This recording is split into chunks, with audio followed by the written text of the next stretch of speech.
104వ కీర్తనలోంచి దేవుని వాక్యం విందాం. కీర్తనల గ్రంథం 104వ కీర్తనలో 29వ వచనాన్ని చదువుకొని వాక్యాన్ని ప్రారంభం. 29వ వచనం.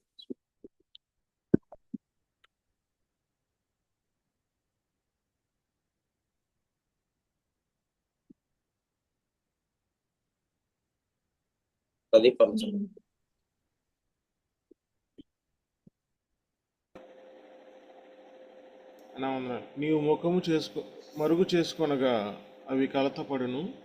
నీవు వాటి ఊపిరి తీసివేయనప్పుడు అవి ప్రాణములు విడిచి మంటికి పాలగును. ఈ వాక్యంలో వ్రాయబడిన మాటను మనం గమనిస్తున్నప్పుడు ఈ కీర్తన అంతా కూడా, ఈ భూమి అంతా కూడా మరి ఆయన యొక్క నిర్మాణం చేత, ఆయన కలుగు చేసిన వాటి చేత నింపబడింది అనే మాట చూస్తాం. 24లో మనం చూస్తున్నాము, నీవు కలుగు చేసిన వాటితో భూమి నిండి ఉన్నది అనే మాట చూస్తాం. వాటి ఆహారం, వాటి పోషణ, వాటి విషయంలో ఆయన తీసుకుంటున్న ఆయన శ్రద్ధ, ఆయన కార్యాలు, ఇవన్నీ కూడా ఈ కీర్తన మనం చదువుతుంటుండగా మనకు గమనిస్తున్నాం. అయితే 29వ వచనంలో మనం చూస్తున్నట్లుగా, ఆయన ముఖం మరుగు చేసుకుంటే అవి కలత పడతాయి అనే వాక్యాన్ని బట్టి మనము ఆయన ముఖము మరుగు చేసుకొనగా అవి కలత పడతాయి అనే మాటను చదువుతున్నప్పుడు మనం కూడా దాన్ని ఎక్స్పీరియన్స్ చేస్తున్నాం.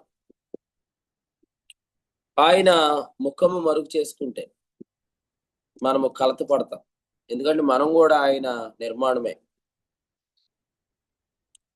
ఆయన ఊపిరి విడువగా అవి సృజించబడును అని చెప్పాడు 30వ వచనంలో చూస్తాం. ఆ విధంగా ఆయన భూతలాన్ని ఏం చేస్తున్నాడంటే నూతన పరుస్తున్నాడు. సో మనము ఆయన యొక్క శ్వాసం మీద, ఆయన ఊపిరి మీద మనం ఆధారపడి జీవిస్తున్నవారు. యోబు గ్రంథంలో 33:4 ఈ మాట మనం చదువుతున్నాం. చూద్దారండి. యోబు గ్రంథం 33:4. యోబు గ్రంథం 33:4. దేవుని ఆత్మ నన్ను సృజించెను, సర్వశక్తిని యొక్క శ్వాసము నాకు జీవం ఇచ్చెను. చూడండి, ఇక్కడ రాయబడింది, సర్వశక్తుని శ్వాసము నాకు జీవం ఇచ్చాను. గాడ్స్ బ్రీత్, దేవుని యొక్క శ్వాసం అనే మాట మనం చూస్తున్నాం.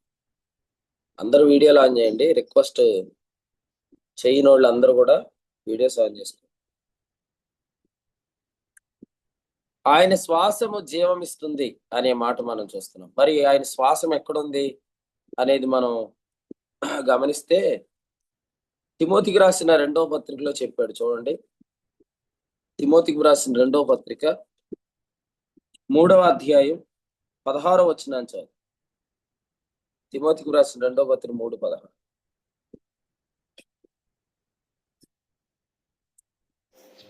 దైవజనుడు సన్నద్ధుడై ప్రతి సత్కార్యమునకు పూర్ణముగా సిద్ధపడి ఉండినట్లు దైవావేశం వల్ల కలిగిన ప్రతి లేఖనము ఉపదేశించుటకును, ఖండించుటకును, తప్పుదిద్దుటకును, నీతియందు శిక్ష చేయుటకును ప్రయోజనకరమై ఉన్నది. ఈ వచనంలో మనం చూస్తున్నాం, దైవావేశం వల్ల కలిగిన లేఖ, పరిశుద్ధ లేఖనాలు ఆయన శ్వాసం. ఆ లేఖనాల ద్వారా జీవించే వ్యక్తి మరి సమస్తాన్ని సృజించే ఆ శ్వాసము ద్వారా జీవిస్తున్నాడు. కాబట్టి ఈరోజు ప్రభువు సమస్తాన్ని ఏ ఊపిరి చేత సృజిస్తున్నాడో ఆ ఊపిరినే మనం లేఖనాల ద్వారా పొందుకుంటాం. లేఖనాలన్నీ కూడా ఆయన యొక్క దైవ ఆవేశం వల్ల కలిగిన లేఖనాలు. అందుకనే శక్తిగల లేఖనాలు అన్నాడు.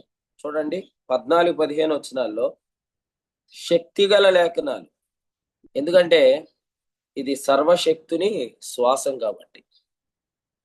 సర్వశక్తుని శ్వాసం శక్తిగల లేఖనాలను మనకు ఇచ్చిందని. ఎంతమంది లేఖనాల వల్ల జీవిస్తున్నారో అది క్రియేటింగ్ పవర్ అని మనం గమనించాలి. సృజించే శక్తి చేత మనం జీవిస్తున్నామా? లేఖనాల ద్వారా మనం జీవిస్తున్నామా? ద్వితీయోపదేశకాండం 8వ అధ్యాయం 3వ వచనంలో చెప్పాడు, దేవుని నోట నుండి వచ్చు మాట వలన జీవించుట. ఈ లోకంలో ఆహారం వల్ల జీవిస్తున్న వారిలో నుండి మనం ప్రత్యేకించబడాలి. కారణం వారు దేవుని నోట నుండి వచ్చి మాట వలన జీవించలేరు కాబట్టి దేవుని నోట నుండి వచ్చి మాట వలన జీవించుట. మీరు చూడండి, యోహాను సువార్త 6వ అధ్యాయంలో యేసుక్రీస్తు ప్రభు ఒక మాట చెప్పి, యోహాను సువార్త 6వ అధ్యాయంలో 27వ వచనం చదువు. క్షయమైన ఆహారం కొరకు కష్టపడుకుడు గాని నిత్య జీవం కలుగు చేయు అక్షయమైన ఆహారం కొరకే కష్టపడుడి. మనిషి కుమారుడు దానిని మీకు ఇచ్చును. ఇందుకై తండ్రి అయిన దేవుడు ఆయనకు ముద్ర వేసి ఉన్నాడని చెప్పాను. రైట్. 26వ వచనం చూడండి. 26. యేసు మీరు చూచుట వలన కాదు గాని రొట్టెలు భుజించి తృప్తి పొందుట వల్లనే నన్ను వెదుకుచున్నారని మీతో నిశ్చయముగా చెప్పుచున్నాను. ఎక్కడున్న వారు రొట్టెల కొరకు ప్రభువును వెంబడిస్తున్నారు. ఆహారం వల్ల జీవించేవారు, రొట్టెలు భుజించి తృప్తి పొందుట వల్ల జీవించేవారు. అప్పుడు ప్రభు ఏం చెప్పారంటే, నిత్య జీవం కలుగుజే ఆహారం కొరకు మరి మీరు కష్టపడండి అన్నాడు. కష్టపడండి అంటే అర్థం ఏంటంటే వెంబడించండి. యోహాను సువార్త 6వ అధ్యాయంలో మనం చూస్తాం, 68లో మీరు కూడా వెళ్ళిపోవాలని ఉన్నారంటే సీమోను పేతురు ఏమన్నాడంటే, నిత్య జీవ మాటలు నీవే గలవాడు గనుక మేము ఎవరి యొద్దకు వెళ్తామన్నాడు. కాబట్టి మనం జీవింపజేసే మాటల కొరకే వెంబడించాలి. జీవింపజేసే మాటల కొరకు మాత్రమే మనం వెంబడించాలి. వాటిని మనము పొందుకోవాలి. ఏ లేఖనాల ద్వారా దేవుడు మనల్ని ఈ దినాల్లో బ్రతికిస్తున్నాడు, ఏ వచనం ద్వారా ఈ దినాల్లో దేవుడు మనల్ని కొనసాగిస్తున్నాడు, ఏ వాక్యం ద్వారా ఈ దినాల్లో దేవుడు మనల్ని మరి అభివృద్ధిలోనికి తేవటానికి, పైకి లేపడానికి ఇష్టపడుతున్నాడు, ఆ వచనాలను మనం ప్రేమించాలి. సో ఇది మనం ఈ ఉదయకాలం గమనించాలి.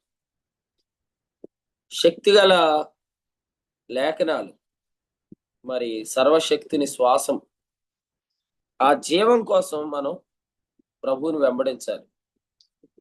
6:63 చదవండి. ఇప్పుడు 6వ అధ్యాయం 63. ఆత్మీయ జీవింప చేయుచున్నది, శరీరము కేవలం నిష్ప్రయోజనము. నేను మీతో చెప్పి ఉన్న మాటలు ఆత్మయు జీవమునై ఉన్నవి. ఈ మాట చూడండి, ఆత్మయే జీవింపచేయుచున్నది అంటే మనలో ఉన్న పరిశుద్ధాత్ముడు మనకు ఈ వచనాలను గుర్తు చేస్తాడు, ఈ లేఖనాలను మన గమనంలోనికి తెస్తాడు. పరిశుద్ధాత్ముని ద్వారా వచనములను పొంది మన వచనాల ద్వారా జీవించవలసిన వారంగా ఉన్నాం. మరి మీలో ఒక్కొక్కరు పంచుకోండి. ఈ మధ్యకాలంలో మీరు ఎక్కువగా ఏ వాక్యాన్ని బట్టి ఆనందిస్తున్నారు? రిఫరెన్స్ ఏంటి ఈ మధ్యకాలంలో?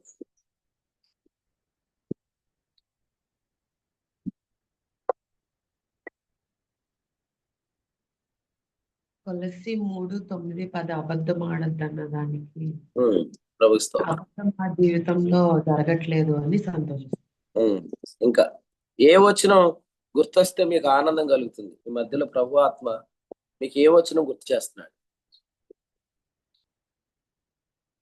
క్రీస్తు ప్రేమ దేని నుంచి ఎడబాపినగదు, నెక్స్ట్ కలుగును సమస్తము దాని గురించి. ఓకే, ప్రభు స్తోత్రం. ఇంకా ఏదైనా ఒక రెఫరెన్స్ గుర్తొచ్చి ఆనందిస్తున్న అనుభవం ఈ మధ్యకాలంలో? కొలస్సీ పత్రిక 3:10 సృష్టించిన వాడిని పోలిక చొప్పున ఉమ్, ఉమ్. ఓకే నూతనపరుచుకుంటున్నాం. ప్రభువు స్తోత్రం. ఇంకా ఎబ్రీ పత్రిక 11:29 విశ్వాసం ద్వారా ఇశ్రాయేలీయులు విశ్వాసమును బట్టి ఆ 6 నేల మీద నడిచినట్టుగా ఎర్ర సముద్రంలో నడిచి సాగిపోయి అన్న వచ్చినని పెట్టాను. ఓకే ప్రభుకు స్తోత్రం. ఇంకా మిగిలిన వాళ్ళందరూ ఆహారం వాళ్ళు జీవిస్తున్నారని ఏసైనా మార్కు అన్నం కోసం బతుకుతున్నారు మీరు అందరు మిగిలిన వాళ్ళు. మరి చెప్పరే అంటే ఈ మధ్యలో లేదన్నా ఆత్మ నడిపింపు అని ఆయన ఒప్పుకున్నట్టేగా మీరందరూ మరి మిగిలిన వాళ్ళందరూ. కీర్తనలు 91 నీతిమంతులు విశ్వాసం మూలంగా జీవిస్తారని గల్తీ పత్రిక ఉంది. ఆ, ఓకే అన్న ప్రభు స్తోత్రం. ఇంకా ఎవరో చెప్తున్నారు సైలెంట్ గా వచ్చింది వాయిస్, సిస్టర్స్ వాయిస్. ఎవరిది? కీర్తనలు 91:11 అన్న. చెప్పండి అమ్మా ఏంటది? ఆయన నిన్ను గూర్చి తన దూతలకు ఆజ్ఞాపించుచున్నాడు. ఓకే ఓకే ప్రభు స్తోత్రం. ఇంకా ఎఫెసీ 2:7 అన్న. చెప్పండి అన్న. ఆయనతో పాటు కూర్చుండబెట్టను అనే మాట బట్టి రైట్ ప్రభు స్తోత్రం. ఇంకా ఏ వచనం మిమ్మల్ని బ్రతికిస్తున్న వచనం ఏది? 2 తిమోతి 1:10 అన్న.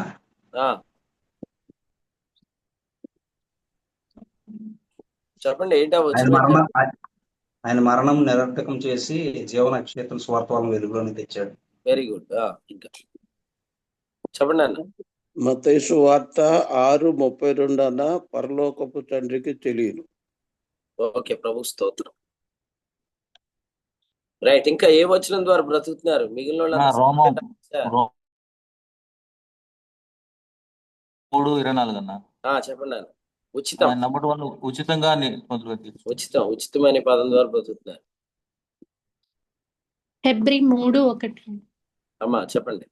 మనం ఒప్పుకున్న దానికి అపోస్తలుడు ప్రధాన యాజకుడు యేసు మీద లక్ష్యం. రైట్ ప్రభు స్తోత్రం. నేనైతే 2 తిమోతి రాసిన పత్రిక 3:14, 15, 16, 10 వచనాల ప్రకారంగా దైవజనుడు దైవశక్తి చేత లేఖనాల పరిశోధన విషయంలో ఖచ్చితంగా మనం బుద్ధి చెబుతూ ఖండిస్తూ ఉండాలనే సంగతులను ఎక్కువగా నాతో మాట్లాడుతాను. ఎక్కువగా మీకు గుర్తొస్తుంది ప్రభు స్తోత్రం. ఇంకా ఇంకా ఎవరైనా? అమ్మా చెప్పండి. నాగిని గలతీ పత్రిక 3:5 ఆత్మ వాళ్ళ అద్భుతాలా? కొలస్సీ పత్రిక 1:3 పరలోకంలో మన కొరకు ఉంచబడిన నిరీక్షణ. వెరీ గుడ్ దేవుని స్తోత్రం. ఇంకా ఎబ్రీ పత్రిక 11:1 ఏంటన్నది? విశ్వాసం అన్నది నిరీక్షింపబడి వాటి యొక్క నిజ స్వరూపం. ఓకే ప్రభు స్తోత్రం. ఇంకా ఇటీవల ఎక్కువగా ఏ వచ్చిన మిమ్మల్ని బ్రతికిస్తుంది? వచనాల ద్వారా బ్రతుకుతున్నారా లేదా?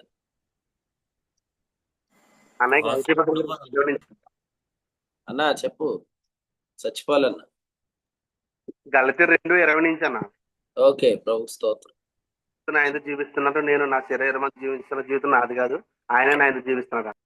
ఓకే ప్రభు స్తోత్రం. ఇంకా ఈరోజు ఏదో ఒక వచ్చిన ఏది చెప్పకండి నాకు మిగిలిన వాళ్ళు. మరి మీరు ముందు నుంచి చెప్తలేదు కాబట్టి డౌట్ అవుతుంది. మరి ఏ లేదా వచనాల ద్వారా జీవించట్లేదా మిగిలిన వాళ్ళు? చెప్పండి అన్న. ఎబ్రీ పత్రిక 2:8 లోపరచకుండా దేన్ని విడిచిపెట్టలేదు. నాది కూడా సేమ్ అండి, అదే వచ్చిన ఓకే ఓకే ప్రభు స్తోత్రం. రోమ 14:22 తాను సమ్మతించిన దాంట్లో తనకు తానే తీర్చుకున్నవాడు ధన్యుడు అని ఉంది కదా. రైట్ రైట్ వెరీ గుడ్ ప్రభు స్తోత్రం. 6, 7, 8 అధ్యాయాలు సమంత గారిని బ్రతికిస్తున్నాయి. ఇంకా 8 అధ్యాయాలు రోమ పత్రిక. 1 యోహాను పత్రిక 4:10 ద్వారా మనం దేవుని ప్రేమించమని కాదు గాని ఆయనే మనల్ని ముందుగా ప్రేమించమని. స్తోత్రం. చెప్పండి అమ్మా. దేవుడే మనల్ని ముందుగా ప్రేమించాడని. పెంటపాడులో యోహాను పత్రిక నడుస్తుంది, అక్కలో కూడా యోహాను పత్రిక నడుస్తుంది. ఇంకా అన్న గలతి 2 వైఖాన్ని జీవించేవాడు నేను కాదు క్రీస్తు నాయుడు. వెరీ గుడ్, ప్రభు స్తోత్రం.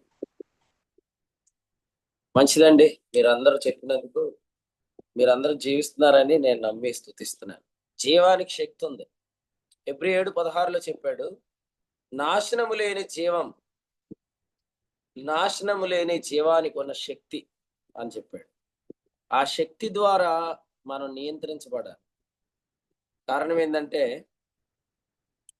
మనం బలహీనులుగా ఉన్నప్పుడు రక్షించబడ్డాం. రోమాపత్రిక 5వ అధ్యాయంలో వ్రాయబడిన మాట ఏంటంటే, మనము 6వ వచనంలో మనం ఇంకా బలహీనులమై ఉండగా, అంటే మనం ఇందాక సుష్మా సిస్టర్ గారు చెప్పినట్లుగా మనం ఒప్పుకున్నప్పుడు యేసు ప్రభుని ఏమని ఒప్పుకున్నాం అంటే బలహీనులమని ఒప్పుకున్నాం. కాబట్టి కొనసాగింపు అంతా కూడా మనం బలహీనులమనే ఒప్పుకోవాలి. అప్పుడు ఏమని చెప్పి వాడెక్కామో అదే మనం ఎల్లప్పుడూ ఒప్పుకోవాలి. మనం ఎల్లప్పుడూ బలహీనులం అనేది మనకు గుర్తుంటే మనం ఎప్పుడు శక్తిగల లేఖనాలను ఆశ్రయించి బ్రతుకుతాం. శక్తిగల లేఖనాలు మనం ఆశ్రయించట్లేదంటే మనం బలవంతులమని చెప్పుకుంటున్నట్లు. మరి ఒప్పుకోలికి ఇప్పటికి చాలా తేడా వచ్చేసినట్టు. మనం బలహీనులం అని ఒప్పుకొని ఈ రక్షణలోనికి మనం ప్రవేశించాం. కాబట్టి శక్తిగల లేఖనం లేకుండా మనము నియంత్రించబడలేం, మనం కాపాడబడలేం. ఎంత ఎక్స్పీరియన్స్ ఉన్నా, వాక్యం మనకి ఎంత బాగా మరి చెప్పిన వాళ్ళమైనా, పాటలు బాగా పాడిన వాళ్ళమైనా, ఎక్స్పీరియన్స్ ద్వారా మనం కాపాడబడలేం. ఓన్లీ ఈనాటికి కూడా మనకు వచనాలు రావాలి. లూకాసు వార్తలో ఒక మంచి మాట ఉంది, చదువుదారండి. లూకాసు వార్త 3వ అధ్యాయంలో వచనం 2వ వచనం చదువు. మొదటి నుంచి చదవాలి, మొదటి నుంచి వద్దులే, 2వ వచనం. అన్నయు కాపయు ప్రధాన యాజకులుగాను ఉన్న కాలమున అరణ్యములోనున్న జకరియా కుమారుడైన యోహాను నద్దకు దేవుని వాక్యము వచ్చెను. అంతటా అతడు వచ్చి పాపక్షమాపణ నిమిత్తము మన దగ్గరికి వాక్యం వస్తేనే మనం ఏదైనా ఒక అడుగు ముందుకేస్తున్నాం. మన యొద్దకు వాక్యం రావాలి. ఈరోజు మనం క్యాలెండర్లో చదివిన వాక్యంగా చెప్పాల్సింది. యేసు నామంలో అని బైబిల్ ఓపెన్ చేస్తే కనబడిన వచనం కాదు, మన యొద్దకు వస్తున్న వాక్యం, మనకు పరిశుద్ధాత్ముడు గుర్తు చేస్తున్న వచనం. కొన్నిసార్లు ఎంత ఆశ్చర్యంగా ఉంటుంది అంటే, మనం ఎప్పుడు చదవని ఒక వాక్యాన్ని కూడా పరిశుద్ధాత్ముడు మనకు గుర్తు చేసి దాన్ని ఓపెన్ చేయించి చదివిస్తాడు. అలాంటి బ్రతకాలి. అదే క్రీస్తేన ఆయన జీవించున్నాడు అనే జీవితం. తిబెరి కైసరు ఏలుబడిలో 15వ సంవత్సరంలో పొంతిపిలాతు యోదయకు అధిపతిగా ఉన్నాడు. గలిలీకు హేరోదు చతుర్థాధిపతిగా ఉన్నాడు. ఇతూరయ త్రకోని దేశాలకు ఫిలిప్పు చతుర్థాధిపతిగా ఉన్నాడు. లుసానియా అధిపతిగా ఉన్నాడు. అన్నా కైప యాజకులుగా ఉన్నారు.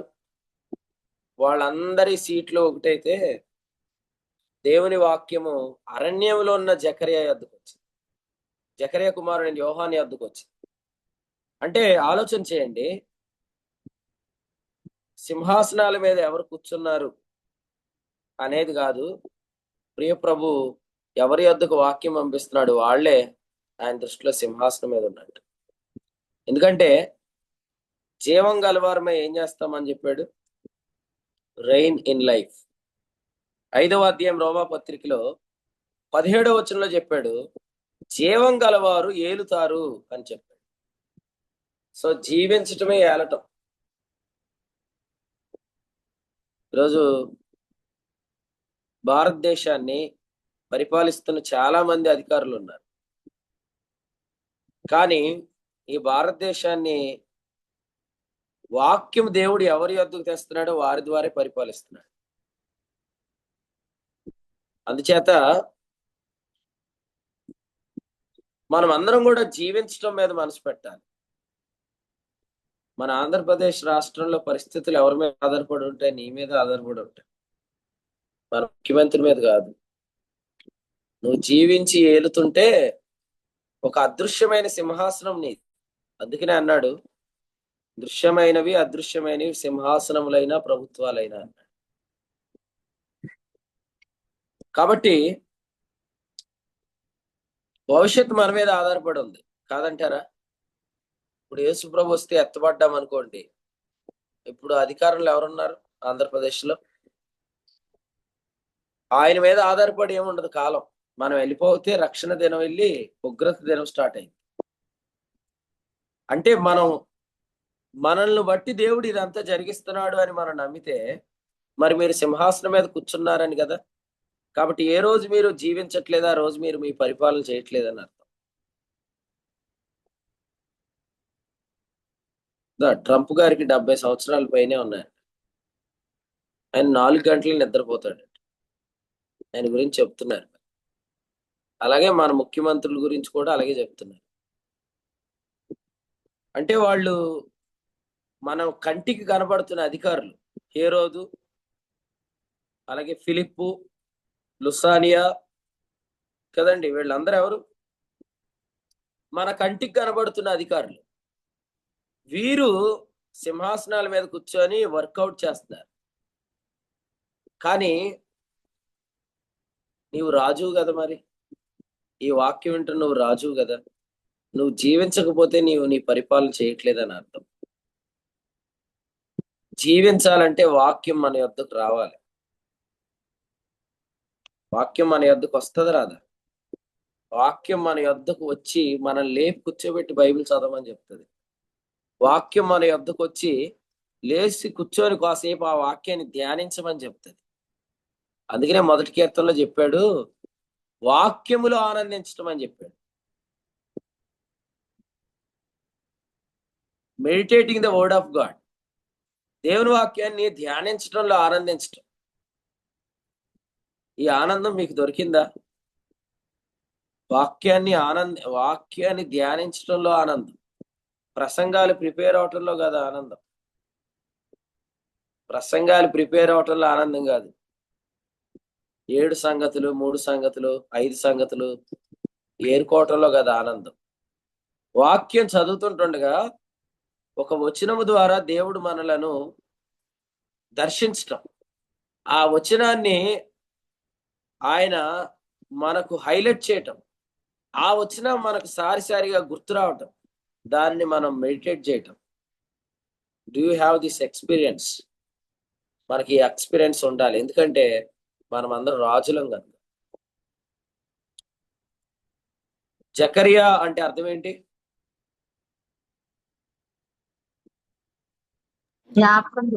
అలాగైతే యోహాను యొద్దకు వాక్యం వచ్చిందని రాయొచ్చుగా. జకరియా కుమారుడైన యోహాను యొద్దకు వాక్యం వచ్చిందంటే అర్థం ఏంటంటే, ఆయన తన వాక్కుని ఇచ్చినప్పుడల్లా ఆయన మనల్ని గుర్తు చేసుకుంటున్నాడు అని మనకు అర్థమైపోతుంది.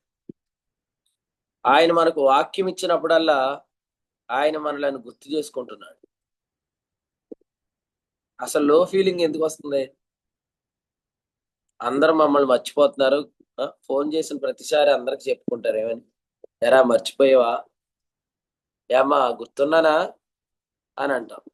అంటే ఎవరి దృష్టిలోనో గుర్తుండాలనే ప్రయత్నం చేస్తున్నాం, కానీ అసలు ప్రభువే మనల్ని గుర్తు చేసుకుంటున్నాడు అన్న ఆదరణ మీలో ఎంతమందికి ఉంది? ఆయన వాక్కుని ఇచ్చినప్పుడల్లా మనల్ని ఆయన గుర్తు చేసుకుంటున్నాడు. ఎందుకంటే కాకి ఏలియాకు ఆహారం తెచ్చినప్పుడు ఆ ఆహారాన్ని ఏలియాకు అందించేదాకా ఆ కాకి ఆహారాన్ని తినలేదు, ముట్టలేదు, దాన్ని తినలేదు. ఈరోజు కూడా పరలోకం నుండి దిగి వస్తున్న ఈ ఆహారం మనకు అందించడానికి ప్రభు దానిని పంపిస్తున్న విధానం. రాత్రి కడపలో మాకు ఫుడ్ పార్సిల్ చేశారనమాట. తిరుమల ఎక్స్ప్రెస్ లో వస్తున్నప్పుడు సుమారు 9-10 ఆ టైంకి మేము దాన్ని తింటున్నప్పుడు మనం ఇప్పుడు జ్ఞాపకం చేసుకోవచ్చు, దేవుడు మన కొరకు సిద్ధపరిచిన ఆహారం అది మన దగ్గరికి పంపించడానికి ఆయన ఎన్నో సింహాసనాలు దాటుకొని అది వాక్యం మన దగ్గరికి వస్తుంది. లుసానియాకు ఈ వర్తమానం కాదు, పిలాతుకు ఈ వర్తమానం కాదు, హేరోదుకి ఈ వర్తమానం కాదు, అలాగే ఫిలిప్పుకి ఈ వర్తమానం కాదు, అన్నకు ఈ వర్తమానం కాదు, కైపాకి వర్తమానం కాదు. వాళ్ళందరినీ దాటుకుంటూ సిటీ నుంచి అది ట్రావెల్ చేస్తూ అరణ్యంలోని యోహాను యొద్దకు వచ్చారు. ఈరోజు మరి మీరున్న ప్రాంతంలో వాక్యం మీ యొద్దకు ప్రయాణం చేస్తూ మీరున్న గదిలోనికి వస్తుందా? మీరు కూర్చున్న స్థలంలోనికి దేవుని వచనాలు వస్తున్నాయా? అలాగూ వాక్యం చేత బ్రతికేవారు మరి వారు ఎవరంటే సింహాసనం మీద ఉండి పరిపాలన చేస్తున్నారు. ఒకసారి ఈ కీర్తన ఎంతమంది చదివారో నాకు తెలియదు, కానీ కీర్తన చదివితే మీకు అర్థమైపోయింది ఈ సమస్త సృష్టిని కూడా ఆయన ఎలా నిర్వహిస్తున్నాడు కదా. నువ్వు చీకటి కలుగు చేస్తే అవి వేటకు వెళ్తాయి, నువ్వు పగలు కలుగు చేస్తే మనుషులందరూ పనుకి వెళ్ళిపోతారు. నువ్వు వాటికి ఆహారం పెడుతున్నావు. ఇవన్నీ కూడా ఈ కీర్తనలో రాశాడు. మరి మనం గమనిస్తే ఇవన్నీ మనం రోజు పట్టించుకుంటామా ఆనందన్న? రోజు ఈ కీర్తనలో రాసినట్లుగా మనం సమస్తాన్ని పట్టించుకుంటామా, చూస్తామా? మనం 104వ కీర్తనలో చూడండి, వచనం 20లో నీవు చీకటి కలుగు చేయగా రాత్రి అవుతున్నది, అప్పుడు అడవి జంతువులన్నీ తిరుగులాడుచున్నవి, సింహపు పిల్లలు వేట కొరకు గర్జించున్నవి, తమ ఆహారమును దేవుని చేతిలోండి తీసుకొని చూచున్నవి. సూర్యుడు ఉదయింపగానే అవి మరలిపోయి తమ గుహల్లో పండుకుంటున్నాయి. సాయంకాలం వరకు పాటుపడి తమ పనులను జరుపుకున్నట్టుకే మనుషులు వెళ్తున్నారు. ఇది రోజు మీరు ఆలోచిస్తున్నారా సింహం గురించి? అన్న పృథ్వీ అన్న, ఎన్ని సింహాలు ఉన్నాయి ఇప్పటికి భూమి మీద? సుమారు ఈ ఆలోచన ఉండదన్న. మరి మీ టోపీ మీద సింహాలు ఉన్నాయి, మరి సింహాల గురించి ఆలోచించరు మీరు?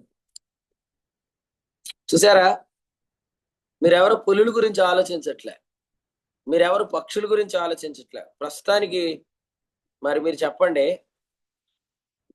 యేసు ప్రభు పంక్తులుగా ఎందుకు కూర్చోబెట్టమని చెప్పాడంటే, మరి ఆహారం పంచిపెట్టాలంటే వారు లెక్క పెట్టాలిగా ఫస్ట్.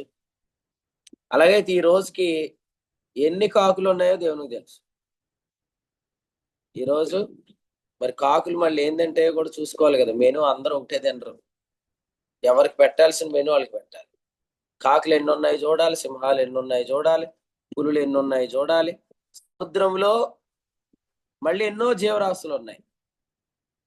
వీటన్నిటిని గమనించుకొని రోజు ఆహారం పెట్టాలి. ఒకరోజు మిమ్మల్ని వాటన్నిటికీ టిఫిన్ ఏమంటే ఏం చేస్తారు? ఊరు వరకే అండి అన్నిటికీ టిఫిన్. మీరు వేసే దోశలు తింటాయా ఇవి కదా? మనకు తెలియకుండానే ఆయన పరిపాలన వీటన్నిటి మీద ఉంది. సేమ్ అలాగే ఆయన శ్వాసము ద్వారా జీవిస్తున్న నీ ద్వారా కూడా ప్రభు సమస్తాన్ని పరిపాలిస్తాడు. యేసుక్రీస్తు ద్వారా ఏలుట అని అనుభవం. మరి మీలో కొంతమంది ఏ వచనాల ద్వారా మీరు బ్రతుకుతున్నారో చెప్పలేదంటే మీరు వాక్యం చేత బ్రతకట్లేదని నాకు అర్థమైంది. అంటే మీరు పరిపాలన చేయట్లేదని అర్థం కదా. దేవుని వాక్యంలో ఏముంది చూడండి. మనం చదివిన కీర్తనలో 104వ కీర్తనలో 4వ వచనం చదువు. 4వ వచనం, వాయువులు తనకు దూతలుగాను అగ్ని జ్వాలలను తనకు పరిచారకులుగాను ఆయన చేసుకుని ఉన్నాడు. తర్వాత వచనం ఏముంది? హెబ్రీ పత్రికలో దాని తర్వాత వచ్చిన వెంటనే ఏముంది? దేవా నీ సింహాసనం. దాని ముందు ఒక లైన్ ఉందన్న, కుమారుని గూర్చి అయితే అని లేదా? కుమారుని గూర్చి అయితే అది అంటే దూతల గూర్చి అయితే ఏమన్నాడు? వాయువులు అగ్ని జ్వాలలు అన్నాడు. కుమారుని గూర్చి అయితే ఏమన్నాడు? సింహాసనం అన్నాడు. మన కుమారులం కాబట్టి మన గురించి మాట్లాడుతున్నప్పుడల్లా సింహాసనం అంటున్నాడు. దూతల గురించి మాట్లాడినప్పుడు పరిచర్య అంటున్నాడు. సో దూతలు ఎవరంటే సేవకులు. 1:14 హెబ్రీ పత్రిక. దూతలు ఎవరంటే సేవకులు. మరి కుమారుడు ఎవరు? సింహాసనం అంటున్నాడు. మరి మీరు అందరూ సింహాసనం మీద ఉన్నారు, సింహాసనం మీద ఉన్నారు. రేపు ఏం చేస్తారని మిమ్మల్ని ఎవరైనా అడిగారు అనుకోండి, పరిపాలన చేస్తామన్నారు. మధ్యాహ్నం నుంచి ఏమైనా పని ఉందా? పరిపాలన చేయాలా? ఈ రాత్రికి ఏమైనా ఫ్రీ అవుతావంటే పరిపాలన ఉందా? పరిపాలిస్తున్నారని తెలుసా మీకు? పరిపాలిస్తున్నారని తెలుసా? పరిపాలించేవాడు ఖచ్చితంగా ఏం చేయాలా? జీవించాలి. జీవించేవాడు అంటే ఎవరు?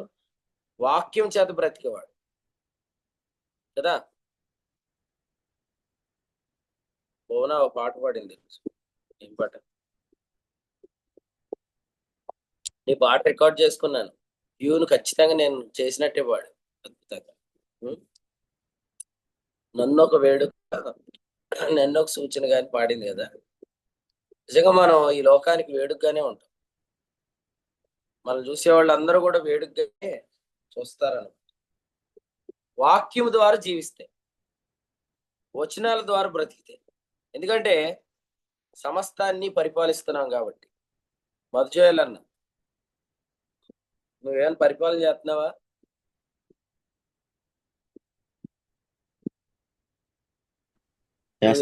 వచ్చినవేం చెప్పలేదు. ఈ మధ్యలో నిన్ను ఏం బ్రతికిస్తుందో రిఫరెన్స్ గుర్తులేదండి, మామూలుగా చెప్తాను. మామూలు చెప్పండి. రోమా 8:11 అండి. మరి రిఫరెన్స్ గుర్తులేదు అన్నారు. అది గుర్తుందా? అదే గుర్తుందండి. అదే చావుకులో సరే నాలో క్రీస్తు నేను మృతులో లేపిన ఆయన ఆత్మ నాలో నివసిస్తున్నారు. ఎగ్జాక్ట్ గుర్తులేదండి. అదే మరి రోమా 8:11. ఇప్పుడు సింహాసనం మీద ఉన్నారు మీరు అందరూ. మీరు జీవిస్తేనే పరిపాలన చేస్తున్నట్టు, లేదంటే మీరు జీవించకపోతే పరిపాలన చేయట్లేదు కదండి. ఒక్కరోజు మన అధికారులు పరిపాలన చేయకపోతే ఊరుకుంటామా? కదండి. మరి అలాగైతే మీరు ఎంతమంది జీవిస్తున్నారు? మీరు అందరు పరిపాలన చేస్తున్నారు. మీ పరిపాలన, దాని ప్రభావం మీకు తెలియకపోవచ్చు, కానీ మీ పరిపాలన, దాని ప్రభావం మీరు చూస్తారు తర్వాత. హెబ్రీ పత్రిక 2వ అధ్యాయంలో 9వ వచనంలో ఈ మాట రాయబడింది. చూద్దానండి. హెబ్రీ పత్రిక 2వ అధ్యాయము 9వ వచనం. దేవుని కృప వలన ఆయన ప్రతి మనిషిని కొరకు మరణము అనుభవించినట్లు దూతల కంటే కొంచెం తక్కువ వాడుగా చేయబడిన యేసు మరణము పొందినందున మహిమా ప్రభావంతో కిరీటము ధరించిన వానిగా ఆయనను చూస్తున్నాము. ఈ పరిపాలన చేసే అధికారం ఎవరికి ఇవ్వలేదంటే మరణానికి లోనైన వారికి ఇవ్వలేదు, కానీ మరణం దాటిన వారికి ఇచ్చాడు. హెబ్రీయులు అంటే అర్థం ఏంటి? మరణము దాటిన వారు, నది దాటిన వారు. కాబట్టి మన అందరి నెత్తి మీద ఈ రోజు ఏముందంటే మహిమా ప్రభావముల కిరీటం ఉంది. అందుకనే మనల్ని గూర్చి ఏమంటున్నాడు? కుమారుని గూర్చి అయితే నీ సింహాసనం అంటున్నాడు, దూతలను గూర్చి అయితే అగ్నిజ్వాలలు పరిచారకులు అంటున్నాడు కదా. ఫుట్ నోట్ లో అగ్నిజ్వాలలు దూతలు అని లేదు, దూతలు అగ్నిజ్వాలలు అని ఉంది. వాయువులు దూతలు అని లేదు, దూతలు వాయువులు అని ఉంది. కాబట్టి దేవదూతలను వాయువులు గాను, దేవదూతలను అగ్నిజ్వాలలు గాను చేసుకున్నాడు, గాని కుమారుని మాత్రం అంటున్నాడు నీ సింహాసనం అంటున్నాడు. రైట్, అందరూ ఒకసారి చెప్పుకోండి, నేను సింహాసనం మీద కూర్చున్నానని. రైట్, ఇప్పుడు ఇంతకు ముందు చెప్పని వాళ్ళు ఇప్పుడు చెప్పండి, నేను సింహాసనం మీద కూర్చున్నానని చెప్పండి. నా నెత్తి మీద కిరీటం ఉందని చెప్పండి. ఇప్పుడు చెప్పండి, సింహాసనం మీద కూర్చున్నవాడు, నెత్తి మీద కిరీటం పెట్టుకున్నవాడు ఇంట్లోకి వెళ్ళి నిద్రపోతే ఎలా ఉంటుంది రోజంతా కదా. 2 రోజుల నుంచి వాక్యం చేత బ్రతకట్లేదు, ఓ 1 రోజుల నుంచి ఏ వచనం రావట్లేదు, అసలు జీవించట్లేదు అంటే మీరు నెత్తి మీద కిరీటం పెట్టుకున్నారు కానీ పరిపాలన చేయట్లేదు అని. కానీ గుర్తుపెట్టుకోండి, మీరు జీవించడం ద్వారా పరిపాలన జరుగుతుంది. ఈ దినాల్లో నా యొద్దకు తరచుగా వస్తున్న వాక్యము ద్వారా పరిపాలన జరుగుతుంది. రాత్రి నేను ట్రైన్లో ఈ వాక్యాన్ని ఎక్కువసేపు ధ్యానం చేశాను. ఏదంటే కుమారుని గురించి అయితే నీ సింహాసనం అని ధ్యానం చేశాను. పొద్దుట జూమ్ మీటింగ్ ఉంటుందో లేదో తెలియదు కాబట్టి చదవలేదు ఈ కీర్తన. మళ్ళీ పొద్దుట ఈ కీర్తన చదువుతుంటుంటే ప్రభు 4వ వచనంలో అదే రాయించాడు. ఏముంది అక్కడ? అదే వచనం నన్ను ఆనందింపజేసింది. కాబట్టి ప్రియులారా, కుమారులం అంటే ఖచ్చితంగా మనం సింహాసనం మీద కూర్చున్నాం. సింహాసనం మీద కూర్చొని మనం జీవించాలి, కానీ జీవాన్ని నిర్లక్ష్యం చేయకూడదు. వాక్యాలు, వచనాలు ఆనందిస్తూ చెప్పాలి, చూడకుండా చెప్పాలి. వచనాలను మాట్లాడుతుండాలి. ఎవరు వచ్చినా వచ్చిన వ్యక్తి మాట్లాడుతూ ఉండాలి. అప్పుడు వాళ్ళకి అర్థమైపోయింది, ఓకే ఈ వాక్యం ద్వారా ఈ వ్యక్తి బ్రతుకుతున్నాడు అని అర్థమైంది. ఇప్పుడు మీరు చదివిన కీర్తన అన్నిటిలో అవి ఆహారం కొరకు కష్టపడుతున్నాయా? 104వ కీర్తనలో, ఇప్పుడు మనం చదివిన కీర్తనలో 11లో అడవి జంతువులన్నిటికీ దాహం ఇస్తాడు, అడవి గాడిదలు దప్పి తీర్చుకుంటున్నాయి కదండి. 13లో మాట్లాడుతూ మరి 14లో పశువులకు గడ్డి, నరుల ఉపయోగమున కూర మొక్కలు ఆయన మొలిపిస్తున్నాడు. అందుమూలమున భూమిలో నుండి ఆహారము, నరుల హృదయాన్ని సంతోషపెట్టి ద్రాక్షరసము, తైలము ఆయన పుట్టిస్తున్నాడు. ఇవన్నీ చెప్పాడు కదా. ఇదంతా చదువుతున్నప్పుడు ఆహారం కొరకు కష్టపడుతున్నట్టు ఏమైనా ఉందా?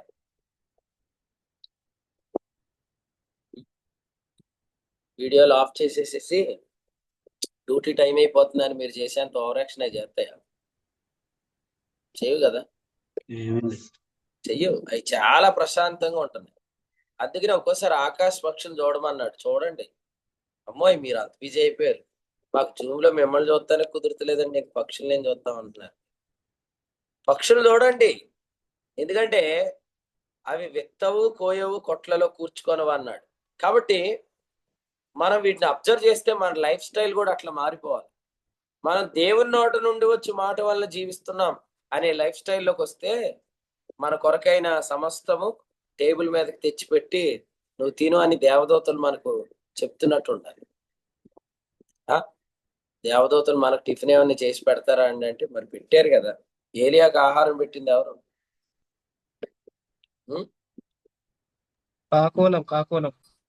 కాకుల దగ్గరే ఉండు నువ్వు. దేవదూత పెట్టాడు కదరా, కాకుల దగ్గరే ఉన్నాడు. కాకులు తిందాక అయిపోయింది. దేవదూత పెట్టాడు. కాబట్టి దూతలు వచ్చి మనకు సేవ చేస్తున్న అనుభవంలో మనం జీవించాలి. మనం బాగా టెన్షన్ పడిపోతున్నాం, ఎందుకంటే టిఫిన్ చేయలేదు, ఏం తింటాము, ఎట్లా ఆలోచన చేయకుండా మనం దేవుని నోట నుండి వచ్చి మాట వల్ల జీవిస్తున్నట్లుగా కనిపిస్తున్నప్పుడు ఏంటి అంత ప్రశాంతంగా ఉన్నామంటే దూతలను పనికి పెట్టుకున్నాను, పనిచేస్తున్నారు, వాళ్ళు లోపల ఉన్నారు అని చెప్పినట్టు బ్రతకాలి. కానీ మనమే ఆహారం కొరకు కష్టపడినట్టు బ్రతుకుతుంటుంటే దేవదూతలు ఇంకేం చేస్తారు కదా. ఈ లైఫ్ స్టైల్ ప్రభు మీలో ప్రారంభించును గాక. ఒక్కొక్కరికి పని అప్పగించి అందులో మనం దూరేస్తా ఉంటాం. దేవదూతలకు పని అప్పగించాం, మన సింహాసనం మీద కూర్చోం. దేవుని నోట నుండి వచ్చి మాట వల్ల జీవించి వాడి లైఫ్ స్టైల్ ఎలా ఉంటుందంటే ఆహారం కొరకు కష్టపడుతున్నట్టు ఉంటుంది. ఆహారం కొరకు కష్టపడొద్దని యేసుప్రభు చెప్పారు లేదా? ఆహారం కొరకు కష్టపడొద్దంటే అర్థం ఏంటి? అసలు ఆహారం కొరకే బ్రతుకుతున్నట్టు నువ్వు కనపడకూడదు. ఏనా పృథ్వీ అని అలా కనపడతామా? కనపడమా? మనం అలా కనపడకూడదండి. కనపడకూడదు. కానీ కనపడతారా లేదా? మామూలుగా చెప్పండి. ఆహారం కొరకే. మీరు కాదులేండి, మనుషులు కనపడరు అలాగా. ఆహారం కొరకే, చాలా మంది ఆహారం కొరకే అన్నట్టు ఈ బ్రతికి ఎందుకంటే మధ్యాహ్నం అన్నం తినటం కోసమే, రాత్రి అన్నం తినటం కోసమే కదా. మనల్ని వెంబడించాల్సిన వాటిని మనం వెంబడిస్తున్నాం, మనల్ని వెంబడించవలసిన వాటిని మనం వెంబడిస్తున్నాం. నిజం చెప్పండి, ఈరోజు మనమైతే ఎంత చేస్తున్నాం కానీ మరి ఆకాశ పక్షులు, ఈ సమస్త సృష్టి అలా చేయట్లేదు కదా. కాబట్టి దేవుని నోట నుండి వచ్చి మాట వల్ల జీవించే విధానం. ఒకవేళ ఎవరైనా మిమ్మల్ని నీకేంట్లే, నువ్వు నీ ఇష్టం వచ్చినట్టు బ్రతుకుతావు, నీకేంట్లే అని ఎవరైనా అంటే వాళ్ళందరూ ఎవరు? మార్తక్కులు.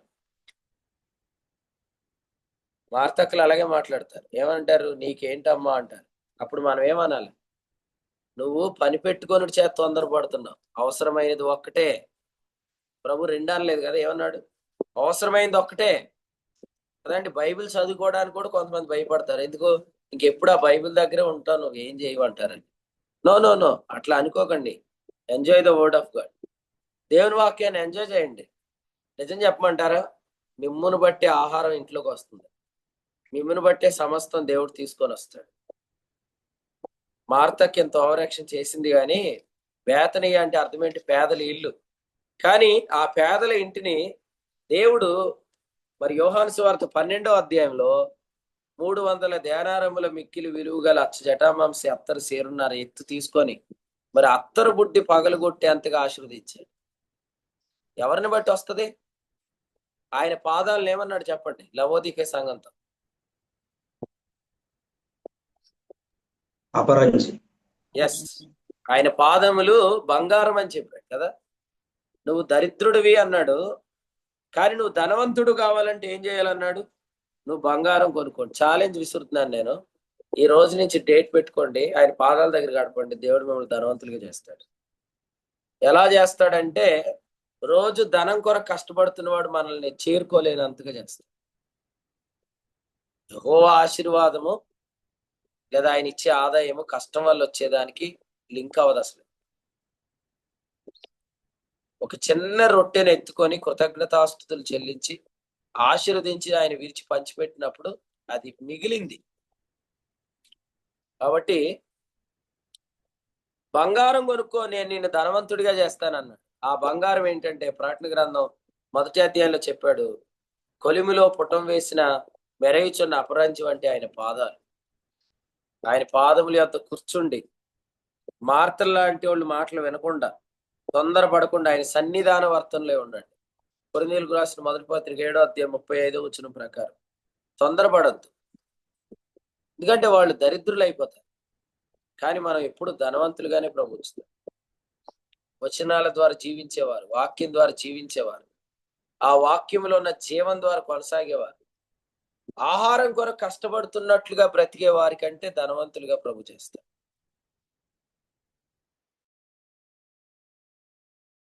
కానీ ఇది రైట్. కారణం ఏంటంటే మన ప్రభు మన కొరకు ఎందుకు చనిపోయాడు? కొరింథీయులకు రాసిన 2వ పత్రిక 8వ అధ్యాయంలో ఉంది, మనం ధనవంతులు కావాలని. మనం ధనవంతులు కావాలని ఆయన దరిద్రుడై, ఆయన మన నిమిత్తం దరిద్రుడయ్యాడు అని చెప్పిన దగ్గర ఏముందండి? 9వ వచనంలో యేసు క్రీస్తు కృప అన్నాడు. కృప అంటే ఏంటి?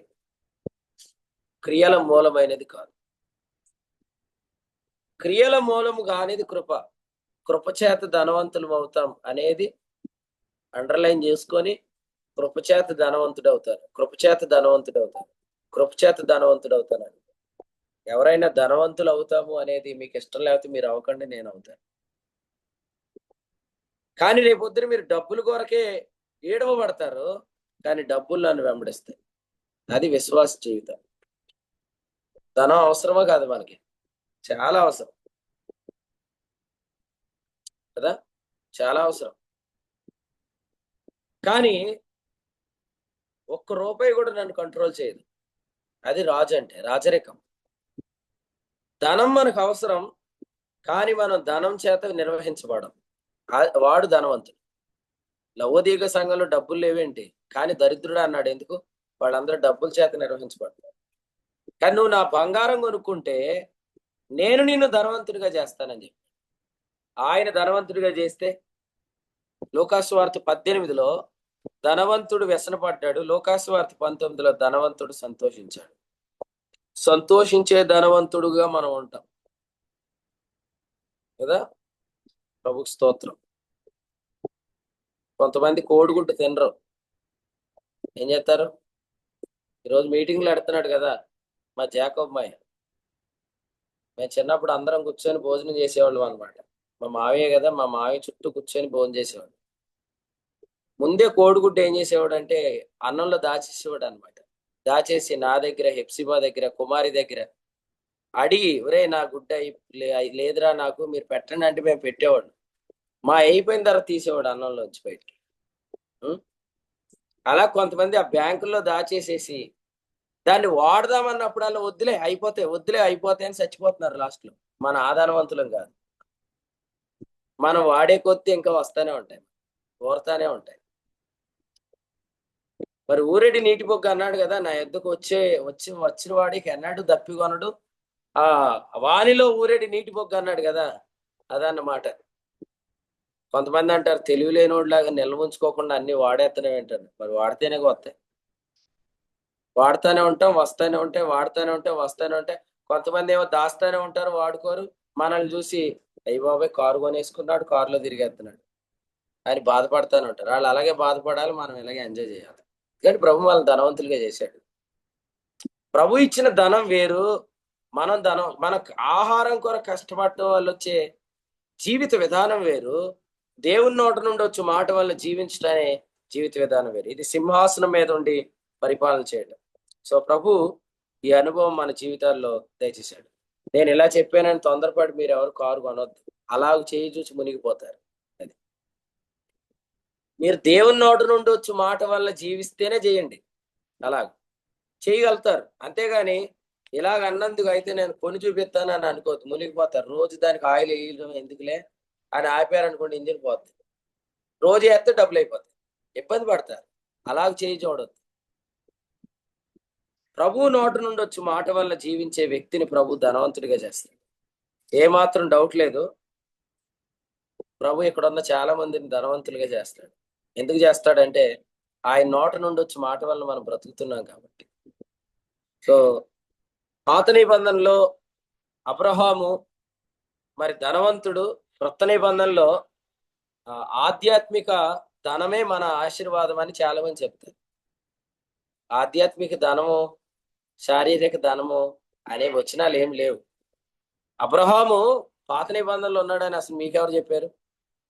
అబ్రహాం ఎవరండి? క్రొత్త నిబంధనకు సంబంధులకు తండ్రి అబ్రహాం పాత నిబంధన పిల్లలకు తండ్రి కాదు. 430 సంవత్సరాల క్రితం ఉన్నాడు. పాత నిబంధన రాకముందు 430 సంవత్సరాల క్రితం ఉన్న అబ్రహాము ధనవంతుడు అని వ్రాయబడింది. కాబట్టి మనల్ని కూడా ప్రభు ధనవంతులుగా చేస్తాడు. ఎందుకు ధనవంతులుగా చేస్తాడంటే మనం ఆయన బంగారాన్ని కొనుక్కున్నాం కాబట్టి, మనం ఆయన పాదముల యొద్ద కూర్చున్నాం కాబట్టి. 104వ కీర్తనలో మనం చదువుతున్నట్లుగా ఆయన ఊపిరి చేత మనం అందరం బ్రతుకుదాము, ఆయన శ్వాసము చేత మనం అందరం సాగుదాము. దీని ద్వారా జరిగే అనుభవం ఏంటంటే ఇక్కడ చెప్పాడు, ఫైనల్ గా చదువుదాం 30వ వచనంలో, నీవు భూతలమును నూతన పరుస్తున్నావు అని చెప్పి. ఆయన ఎప్పుడైతే తన ఊపిరిని ఇస్తున్నాడో అప్పుడు అంతా రీఫ్రెష్ అవుతుంది అనమాట. అంతా రీఫ్రెష్ అవుతుంది. నిజంగా ఇటువంటి రీఫ్రెష్మెంట్ మనకు కావాలి. నా కడపలో థామస్ గారు చెప్తున్నారు కదా, అట్లా అంటే వాస్తవంగా నేను ఆయన కూడా గమనిస్తాడని అనుకోలేదు. నేను కడపలో దిగ్గానే ఆయనే వచ్చి నన్ను రిసీవ్ చేసుకున్నాడు. నిన్న మధ్యాహ్నం సాక్ష్యం చెప్తూ పాస్టర్ గారు 4 చోట్ల ఆరాధన నడిపించి ఫ్లైట్ లో హైదరాబాద్ వెళ్ళి రాత్రి మళ్ళీ కడప వచ్చారు. ఆయన ముఖంలో నాకు ఎక్కడ అలసట కనపడలేదని చెప్పాడు. ఆయన ఇంక ఈ వాక్యం తెలియదు, అర్థం కాలేదు, కానీ ఆయన సాక్ష్యం చెప్పాడు. మేము చాలా సంతోషించాం. ఎందుకంటే మేము మొన్న రాజమండ్రి ఫ్లైట్కి వెళ్ళటానికి బయలుదేరి వెళ్తున్నప్పుడు మాకు భోజనం చేయడానికి కూడా టైం లేదు. నేనే డ్రైవ్ చేయాల్సి వచ్చింది. సుమారు 120 స్పీడ్లో వెళ్తే కానీ మేము ఫ్లైట్ అందుకోలేకపోయాం. ఎందుకంటే ఇది వరద వచ్చి ఈ రోడ్లన్నీ బ్లాక్ అయిపోయాయి. నాకు దీపు అన్నం తినిపించాడు కారులో. 4 ముద్దలు తిని ఫ్లైట్ ఎక్కి వెళ్ళాను. ఉదయం కూడా మాకు టిఫిన్ చేసే అవకాశం లేదు. మాకు జ్యోతి గారు టిఫిన్ పెట్టింది కానీ మాకు టిఫిన్ చేసే అవకాశం దొరకలేదు అనమాట. దండగారిలో డైరెక్ట్గా మేము మరి సమయానికి వెళ్ళాము. కానీ మన ముఖంలో అలసట లేకుండా ప్రభు చేయగలడు. ఎందుకంటే ఆయన ఊపిరి మన నూతన పరిచింది. మరి మన ఇప్పుడు ఉదయకాలం ఎవరైనా బయటికి వెళ్ళి చూస్తే గడ్డి అంతా ఎలా కనపడుతుంది? అదంతా వికసించినట్లు ఉంటుంది. అన్నీ కూడా చాలా ఫ్రెష్ గా కనబడతాయి. కారణం ఏంటంటే దేవుడు వాటి మీద ఊపిరి విడుస్తున్నాడు. మరి ఆ సీనరీస్ ఎంత బాగుంటాయి, మనం ఫోటో కొట్టుకున్నాం, కానీ మన ముఖాలు మాత్రం వాడిపోయినట్టుంటే ఎట్లా? కాబట్టి మనం ఆయన జీవం చేత బ్రతికితేనే మనకి కృప వస్తుంది, మనకి అనుభవాలు వస్తాయి. కాబట్టి మీరు ఎల్లప్పుడూ రీఫ్రెష్గా ఉండాలి. మీరు వాడిపోయినట్లు ఉండకూడదు, కలత చెందినట్లు ఉండకూడదు. ప్రభు అట్టి కృప దయచేయను గాక. మరి మనుషులు ఎలా అయిపోయారంటే ఇప్పుడు షుగర్ పేషెంట్లు అని యెషయా గ్రంథం 1వ అధ్యాయంలో చెప్తూ నరులంట నారపీచులాగా అయిపోయారని చెప్పాడు. యెషయా గ్రంథం 1వ అధ్యాయంలో ఏం చెప్పాడు? 1వ అధ్యాయం వచ్చిన 31లో బలవంతులు నారపీచులాగా అయిపోయారని చెప్పాడు. సో అది మనకు సంభవించకుండా కాదు. ఏంటన్నా అలా అయిపోయావు అని అంటే, ఈ మధ్యలో నేను మంత్రి సత్యనారాయణ గారు డైట్ ఫాలో అవుతున్నాను అన్నట్టు ఉన్నప్పుడు యేసుప్రభు డైట్ ఫాలో అవ్వండి, మీరు ఎల్లప్పుడూ ఫ్రెష్గా ఉంటారు. ఆయన ఊపిరి మనకు జీవం ఇస్తుంది. సో అటువంటి ఊపిరి చేత మనం బ్రతుకుదాం. ప్రభు ఆత్మ మనకు అందరికి సహాయం చేయను గాక. సర్వశక్తిని శ్వాసం మీ అందరికి జీవం ఇచ్చును గాక. రీఫ్రెష్ గా మీరు మళ్ళీ సిద్ధంగా అండి. మళ్ళీ ఇంకొక 3 గంటల్లో మళ్ళీ వర్తమానం స్టార్ట్ అయితే మీరు తప్పకుండా వాక్యం మీరు మేలు పొందాలని ప్రభు తెలియజేస్తున్నాను. ప్రభు మిమ్మల్ని అందరూ దీవించును గాక. ఆమేన్. ప్రభువుకు స్తోత్రములు. ప్రభు ద్వారా ఆత్మ నడిపింపు ద్వారా దైవ సేవకులు చక్కటి వర్తమానం అందించారు. నిజంగానే ఇది కేవలం దేవుని కృపే. ఆదివారం అంతా ప్రయాణంలో ఉండి ఆరాధన కార్యక్రమాలు అన్ని చేసి హైదరాబాద్లో కూడా పరిచయం చేసి తిరిగి కడపలో అద్భుతమైన వర్తమానం ఇచ్చారు. మరి తిరిగి రాత్రంతా ప్రయాణం చేసి జస్ట్ అలా రీచ్ అయ్యారు. మళ్ళీ జూమ్ కూడిగా ఒక 1 hour 2 hours మళ్ళీ ద్వారపూడిలో ప్రభువు చక్కగా వాడుకుంటున్నాడు. దైవసేవకుల మొహంలో ఆ కళ అసలు తగ్గని కళ. ఇన్ని రోజులు 3 రోజుల నుంచి అవిశ్రాంతంగా చేస్తున్నా, తిండి లేకపోయినా, ఇది కేవలం దేవుని కృప వల్లనే అది మనం చూస్తున్నాం. మనందరం కూడా ఆ విధంగా వాక్యం ద్వారా జీవించబడితే, లేఖనానుసారంగా మనం నడిస్తే మనం కూడా ఇటు కృపను చూడగలం. అందుకు ప్రత్యేకంగా దైవ సేవకులకు నా ప్రత్యేక వందనాలు. ఈరోజు మనం విన్న వాక్యం నేటి దినంకు మనం ప్రభు ద్వారా జీవించబడాలి. లేఖనము దేవుడు ఇచ్చిన మాట, దేవుడు ఇచ్చే ప్రతి మాట వాక్యం ద్వారా మనం ఏ విధంగా జీవించాలో మనకి దైవ సేవకులు జ్ఞాపకం చేశారు. ఈ లోకంలో ఉన్న ఈ ధనమును బట్టి కానీ ఇంకేదైనా ఆకర్షణలను బట్టి మనం జీవించకూడదు. మన దేవుడు దేవదూతల వలె వాయువులుగా అగ్నిజ్వాలుగా ఉంచలేదు, కానీ మనని సింహాసీనులుగా రాజులని యాజక సమూహంగా ఉంచారు. కాబట్టి మనం ఏలేవరంగా ఉండాలి. అటు అనుభవంలో మనం ముందుకు కొనసాగాలి. ఆహారం ద్వారా కాదు, కానీ మనం దేవుని మాట చేతనే మనం జీవం చేయబడుతున్నాం. అందుని బట్టి దేవుణ్ణి మనం ఎంతైనా స్తుతించబద్దులమైనాం. శ్రేష్టమైన వర్తమానం అందించిన దైవ సేవకులు మరొకసారి నా హృదయపూర్వక వందనాలు చెల్లించుకుంటూ మనందరి తరఫున ఈ వాక్యం ద్వారా ప్రేరేపడిన ఎవరైనా ముగింపు ప్రార్థన చేసి మనం జూమ్ గుడికి ముగించుకుందాం. ఎవరైనా ప్రేరేపడిన వారైతే ప్రార్థన చేయవలసిందిగా దేవుని పేట మనం చేస్తుంది. చేస్తాను. అక్క చేయండి చేయండి సిస్టర్ గారు. చేస్తా. స్తోత్రం దేవా, స్తుతులు నాయన, స్తుతులు స్తోత్రములు. మహాపరిశుద్ధుడా, ప్రియ మా పరలోకపు తండ్రి, అపారమైన మీ కృప ఈ ఉదయకాల సమయమున అయ్యా మా యొద్దకు వచ్చినందుకు ప్రభువా మీకు కృతజ్ఞతాస్తుతులు స్తోత్రములు. యోహాను దగ్గరికి తండ్రి వాక్యం వచ్చినట్లు ప్రభువా ఈ దినమున మా జీవితాల్లో అధిపతులను దాటుకొని, యాజకులను దాటుకొని, అందరినీ దాటి ప్రభువా మీరు ఏర్పాటు చేసుకున్న, మీరు పిలుచుకున్న అయ్యా వారి యొద్దకి నాయన వాక్యము నాయన చేరి వచ్చినాయన వాక్యము అనేకులకి పంచుటకు ప్రభువా మీరు ఇచ్చిన కృపను బట్టి మీకు వందనాలు స్తోత్రములు. ఈ దినమున ఈ వాక్యమును బట్టి మీకు ఉచితమైన మీ కృప చేత ఆకాశ పక్షులు నాయన పోషించబడుతున్నవి, జంతువులు పోషించబడుతున్నాయి, అన్నీ పోషించబడుతున్నాయి ప్రభువా. నిజంగానే అవి కోయువు, అవి విత్తవు కోయువు నాయన, కూర్చుకొనవు. కానీ ఈ దినమున ప్రభువా మీ ఉచితమైన కృప అయ్యా వారికి నాయన ఆహారం అందిస్తున్న మీరు ఈ దినమున మా జీవితంలో అపరంజి వంటి మీ పాదములు చేరినప్పుడు ప్రభువా అయ్యా మాకు ఉచితంగా నాయన సమస్తంలో మీ కృప ద్వారా అయ్యా మేము అందుకుంటున్నాము. అట్టి జీవంని మాకు ఈ దినమున పంచుతున్నందుకు వందనాలు. దైవజనుల ద్వారా నాయన ఇటు జీవంతో మమ్మల్ని నింపుతున్నందుకు వందనాలు, స్తుతులు, స్తోత్రములు. కేవలం కృప, ఈ కృపను మేము నాయన వెంటాడుతూ, ఈ కృపను మేము ధ్యానిస్తూ, ఈ కృపలో మేము నిలిచి నాయన జీవిస్తే ప్రభువా అయ్యా, రాజులు వలే తండ్రి, యాజక సమూహం వలె తండ్రి, ఈ దినమున మా జీవితాల్లో నిజముగానే ప్రభువా దరిద్రులం కాదు, మేము ధనవంతులం అని ప్రభువా, నీ యందు క్రీస్తునందు మేము ధనవంతులం, ఐశ్వర్యవంతులం అని ప్రభువా అయ్యా తండ్రి, కష్టార్జితం వల్ల కాదు, మీ ఆశీర్వాదం అయ్యా, అబ్రహామును తండ్రి మీరు ఆశీర్వదించినట్టు భూమి ఆకాశం సృజించిన యెహోవావలన ఆశీర్వాదం మా అందరికీ అందునట్లు ప్రభువా, ఈ దినమున విన్న వాక్యాన్ని బట్టి మేము అయ్యా మీ వలన ఆశీర్వాదం మాకు అన్ని విషయంలో ప్రభువా అయ్యా మాకు ఈ ఆశీర్వాదం అందుతున్నందుకు మీకు కృతజ్ఞతాస్తుతులు, స్తోత్రములు నాయన, స్తోత్రములు చెల్లిస్తున్నాం. ఆలోచిస్తూ నాయన సమస్తాన్ని, సృష్టిని మేము చూచినప్పుడు ప్రభువా మేము ఎంత ధన్యులమయ్యా. మేము మీ చేతిలో వాడబడుతున్నాం, మీ చేతిలో నిలిచి ఉన్నాం అయ్యా. మీరు ప్రభువా మమ్మల్ని అయ్యా మాకు మరి ప్రభువా సమస్తం ఆజ్ఞాపించి నడిపిస్తున్నారు ప్రభువా, మీకు వందనాలు. ఇట్టి జీవమునికై వందనాలు.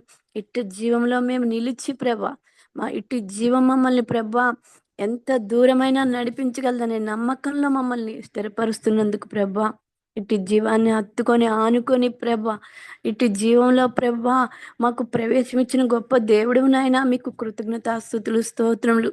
దైవజనుల ద్వారా మీరు మాట్లాడిన ప్రతి మాటని ప్రభువా ఈ ఉదయకాలం మరలా తిరిగి మేము ధ్యానిస్తూ ఉండగా ప్రభువా అయ్యా, ఆ ధ్యానంలో మాకు ప్రభువా మీరు ఇస్తున్న అయ్యా కృపను బట్టి ప్రభువా మీకు వందనాలు, స్తోత్రములు తండ్రి. స్తుతి స్తోత్రములు చెల్లిస్తూ తండ్రి మమ్మల్ని ఇంకనూ తండ్రి ఆధ్యాత్మికమైన జీవితంలో నాయన పరిపూర్ణమైన అంతస్తుకి మమ్మల్ని నడిపిస్తున్నందుకు ప్రభువా, ఆత్మ వర్ధిల్లుతున్న కొలది ప్రియుడా అని ఆత్మ వర్ధిల్లుతున్న అన్ని విషయంలో మేము వర్ధిల్లుతున్నాం ప్రభువా, అన్ని విషయంలో మేము వర్ధిల్లటం మేము చూస్తున్నాం. మొట్టమొదటిగా మేము జీవంలో వర్ధిల్లుతున్నాం ప్రభువా. అట్టి జీవం మమ్మల్ని సమాధానంలోకి అయ్యా, క్రీస్తు జీవం మమ్మల్ని సమాధానంలోకి నడిపిస్తుంది ప్రభువా అయ్యా. ఈ దినం అబద్ధం ఆడకుండా ప్రభా యథార్థమైన భక్తిలో మేము యథార్థంగా ఉండటకు మాకు నాయన ఇట్టి జీవం నాయన మమ్మల్ని నడిపిస్తుండగా ప్రభా, ఉదయకాలమైన క్రీస్తునందు మేము లక్ష్యం ఉంచున్నట్లు ప్రభా, దేని మీద కాదు ప్రభ, మా లక్ష్యం మీరే అయ్యా. మీ మాట మీద మేము మీ మాట వింటే చాలు నాయన, మీ మాటను మేము లక్ష్య పెడితే చాలు. మా జీవితాలు తండ్రి అయ్యా అనేకులకు ఆశీర్వాదకరంగా అయ్యా తండ్రి, లోకంలో మేము ఎవరు అనుభవించినంతగా మేము ప్రభువా సమస్త సృష్టిని నాయన సమస్తమును ప్రభువా మీలో ఉన్నవన్నీ మాలోకి అయ్యా మాకు అనుగ్రహిస్తుంది దేవా, మీకు వందనాలు, స్తోత్రములు. ఎందుకంటే సమస్తమైన దేవా ఉదయకాల సమయంలో నాయన అయ్యా మీరు ఏర్పాటు చేసిన అయ్యా తండ్రి ద్వారపూడి అయ్యా మీటింగ్స్ని బట్టి వందనాలు తండ్రి. స్టార్ట్ అవబోతుండగా మీరు నాయన ఆ జనులతో మాట్లాడుతుండగా ప్రభువా ఆ జనుల యొక్క హృదయాలను సిద్ధపరచుకొని అయ్యా ఎంతగా మేము మీ ఆహారమును మీరు పంచుతుండగా ప్రభా, ఈ జీవాహారంలో మేము అయ్యా మేము బలం పొందుకుంటూ ప్రభా ఎక్కడ నాయన శత్రువుని మింగగలిగినంతగా ప్రభా మాకు జీవాన్ని ఇస్తున్నందుకు ప్రభా, ఇట్టి జీవంలో మమ్మల్ని నడిపిస్తున్నందుకు ప్రభా, శత్రువుని మా పాదముల కిందకి నడిపిస్తుండగా ప్రభా అణచివేయి అయ్యా వాడి యొక్క యుక్తులను వాడి యొక్క అయ్యా సమస్తమును నాయన మా మీదకి లేచిన వారిని మా మీదకి లేపబడుతున్న వారిని అందరినీ అణిచివేస్తుంది దేవా, మీకు వందనాలు, స్తోత్రం. అట్టి జీవవాక్యముల చేత మా నోట ఉంచి మా అయ్యా మా హృదయంలో దాచుకొని ప్రభా అట్టి మాటల చేత మేము జీవిస్తుండగా మా జీవం నీవై ఉన్న దేవా మీకు వందనాలు, స్తోత్రములు చెల్లించుకుంటూ తండ్రి చేరి వచ్చిన బిడ్డలందరినీ బట్టి మీకు కృతజ్ఞతాస్తుతులు, స్తోత్రములు. అయ్యా ఎవ్వరు కూడా అయ్యా నిర్లక్ష్యం లేకుండా చక్కగా నాయన జీవాన్ని నాయన మేము ఈ జీవంలో నాయన మేము అయ్యా ఎంత నిజంగా ప్రభు మా జీవితంలో మా సంతోషాన్ని నింపుతున్నారు, సమాధానం నింపుతున్నారు ప్రభ. ఇటు సమాధానం ఇటు సంతోషం మేము ఎవరి దగ్గరికి వెళ్ళినా రాదు ప్రభ, లోకంలో ఎక్కడికి వెళ్ళినా రాదు. అందరూ నాయన లోకంలో ఉన్నవారు కూడా మీ జీవమైన మీ వద్దకు వస్తే తండ్రి సమస్తాన్ని పొందుకొని ప్రభు ఆనందిస్తారని అయ్యా గొప్ప గ్రహింపుని ప్రతి ఒక్కరికి దయచేయమని నజరేయుడైన యేసుక్రీస్తు వారి పరిశుద్ధ నామమున అడిగి వేడుకుంటున్నాం తండ్రి, ఆమేన్. ఆమేన్. ప్రార్థించిన సహోదరి మధులత గారికి హృదయపూర్వక వందనాలండి. అలాగే గమనించండి, సంఘ క్షేమాభివృద్ధి కూడికలు ఈరోజు రేపు ఎల్లుండి ద్వారపూడిలో జరుగుతున్నాయి. ఈరోజు 10ంటికి స్టార్ట్ అవుతుంది. అందరూ ప్రార్థన పూర్వకంగా రావాలని ప్రభుపేట మనం చేస్తున్నాను. అలాగే చేరొచ్చిన పిల్లలందరికీ, దైవ సేవకులకి నా హృదయపూర్వక వందనాలు. ఒకరికొకరు వందనం చెల్లించుకొని కూడి అందరికీ వందనాలండి. అందరికీ వందనాలండి.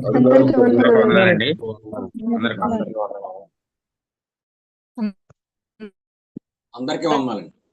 అందరికీ వందనాలండి. డాక్టర్ నుంచి దైవ సేవకులు వందనాలండి. అందరికీ వందనాలండి. అందరికీ వందనాలండి. అందరికీ వందనాలండి. అందరికీ వందనాలండి. అందరికీ వందనాలండి. అందరికీ వందనాలండి. అందరికీ వందనాలండి.